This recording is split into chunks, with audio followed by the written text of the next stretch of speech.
Fiamme e paura nel cuore della notte in pieno centro a Castelfranco. L'incendio è divampato all'ultimo piano di un palazzo che si affaccia su Corso 29 aprile. Ad abitarci un 85enne che si è svegliata attorno alle 4:30 della notte scorsa, quando le fiamme erano ormai alte dentro la camera.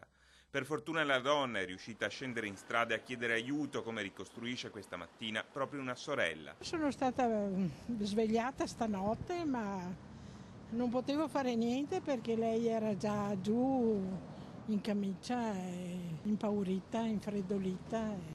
I vigili del fuoco hanno lavorato fino alla tarda mattinata per domare le fiamme e mettere in sicurezza l'area, scongiurando che ulteriori focolai potessero intaccare anche i vicini uffici. Per quel che riguarda le strutture portanti non dovrebbero avere nessun problema, però l'appartamento appunto è inagibile in quanto l'incendio stesso non è possibile abitarci, insomma, ecco.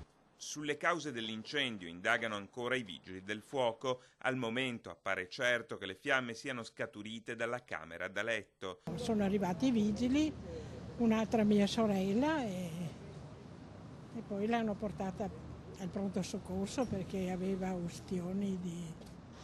Era impaurita, cosa le ha detto? Niente, chiama qualcuno.